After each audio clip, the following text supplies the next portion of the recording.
월스트리트 저널에서 기사가 하나 올라왔다. 세르게이, 구글 창업자의 부인과 불륜. 해당 기사가 올라가고 얼마 지나지 않아 일론 머스크는 방금 전까지 세르게이와 파티에 있었다며 해당 기사 내용을 부인했다. 블룸버그에 따르면 세르게이는 해소할 수 없는 차이를 이유로 미국 캘리포니아 센타클레라 법원에 이혼 신청 제출서를 제출했다고 한다. 그 둘의 이혼에 대해 일론 머스크가 어떤 역할을 했다는 추론이다. 이 내용은 세계적 거부들의 스캔들로 사람들의 이목을 끌었다. 자극적인 내용은 기사 클릭률을 높였다. 일론 머스크는 트위터를 통해 대중과 소통하는 인물이다. 그의 인지도는 좋으나 싫으나 높다. 어쨌건 기사에 따르면 머스크와 세르게이의 관계에 금이 갔다. 머스크는 세르게이에게 무릎 꿇고 용서를 구했고 세르게이가 받아줬다는 꽤 구체적인 내용도 담고 있다. 심지어 둘은 연락하지만 자주 보는 사이는 아니라는 첨언도 있다. 사실관계를 이야기하기 앞서 이 둘은 매우 절친한 사이다. 머스크가 정기적으로 세르게이의 자택에서 잠을 자고 갈 정도다. 세르게이는 2008년 글로벌 위기에 머스크를 위해 50만 달러를 투자하기도 했다. 반대로 2015년에는 머스크가 테슬라 SUV를 세르게이에게 선물로 줬다. 사실관계를 말하기 앞서 기사는 그렇게 내용을 담고 있다. 머스크의 스캔들은 이번이 처음이 아니다. 지난번에는 뉴럴링크의 30대 임원과의 사이에서 쌍둥이를 얻었다는 사실이 있었고, 그 밖에 2016년에는 스페이스X에서 전용 제트기의 여성 승무원을 성추행했다는 의혹도 드러났다. 모든 이야기가 사실이거나 모든 이야기가 거짓인지를 따지고 드는 것이 아니다. 개중사실도 있을 수 있고, 거짓이 있을 수도 있다. 그를 취재한다는 것은 꽤 보장된 기사거리를 얻는다는 것을 의미한다. 월스트리트 저널은 경제 분야의 일간지다. 사실상 연예 기사와 같은 이 기사는 빠른 속도로 퍼졌다. 실시간으로 지구 반대편 한국에도 퍼졌다. 트위터 인수파기와 정치적 발언으로 이슈 몰고 다니는 일론 머스크의 기사다. 사람들은 괴짜부자 정도로 일론 머스크라면 그럴 수도 있지 하고 넘어간다. 과연 어디까지 맞는 말일까? 그 내용을 떠나 한번 짚고 넘어가야 할 것이 있다. 일론 머스크는 트위터 인수 이유를 시도한 적 있다. 그는 자신에 대해 언론 자유 지상론자라고 했다. 트위터가 언론 자유를 충분히 보장하지 않는다고 비판했던 적이 있다. 미국 공화당에서는 일론 머스크의 트위터 인수를 반겼다. 보수에서 말하는 자유와 관련 있다. 타인에게 피해를 끼치지 않는 이상 언론은 말하고자 하는 바를 자유롭게 표현하는 권리가 있다. 이것이 언론 자유. 다.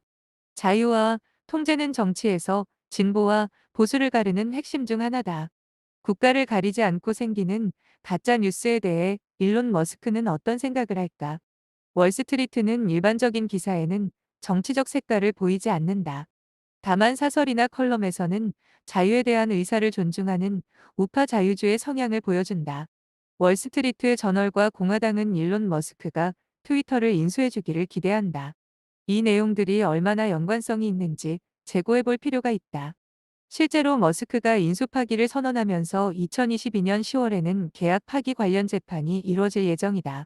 트위터는 머스크를 상대로 강제 인수 계약 이행을 요구하는 소송을 제기했다. 트위터 계정에서는 언론 매체에서 보도한 것처럼 글을 올려 혼선을 주는 가짜 계정과 가짜 뉴스가 많다. 일론 머스크가 트위터 인수 파기의 명분으로 말한 가짜 계정이다.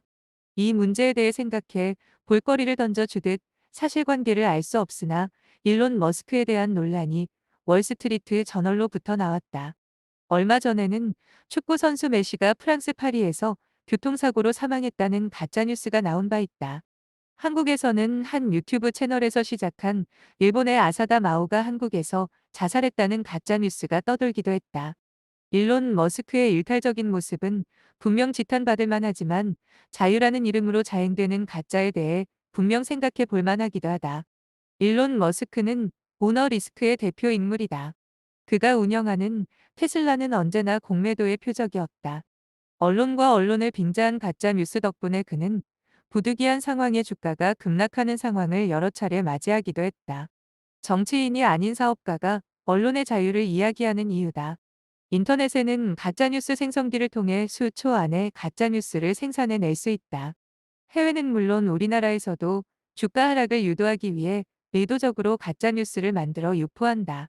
대부분 주가 하락을 반길 공매도자나 공격적 인수합병을 위한 M&A 작전일 가능성이 높다. 이들은 숏셀링, 슈트셀링 이라는 투자 기법을 사용하는데 재화를 미리 빌려서 매도하고 차후에 하락한 가격에 빌린 재화를 매수하여 상환 결제하는 것을 말한다. 즉, 능동적인 타이밍에 주가를 급격하게 끌어내리는데 가짜뉴스만큼 효과적인 것은 없다. 공매도는 공매도자 입장에서 상환일에 반드시 주가가 떨어져야 하는 구조적인 문제를 발생시킨다. 단순히 클릭수를 높이는 것으로 끝나는 것이 아니라 가짜 뉴스가 만들어내는 경제적 파장이 생각보다 크다. 우리나라에서도 가짜 뉴스를 처벌하자는 주장이 왕왕 나온다. 대부분의 가짜 뉴스들은 의혹을 앞세우고 해명에는 소극적이다. 그 경제적 피해에 대한 보상은 사실상 불가능하다. 법적으로 주가 하락과 뉴스의 상관관계를 증명하는 것이 법적으로 어렵기 때문이다. 자유와 개인정보를 앞세운 뉴스 덕분에 생기는 사회적 손실을 파악는 것도 어렵다. 스트리트 저널에 불륜 기사가 옳은지 알 수 없다. 다만 이런 현상이 있고 우리가 얼마나 소식에 능동적이고 수동적인지를 자각하자는 것에 있다.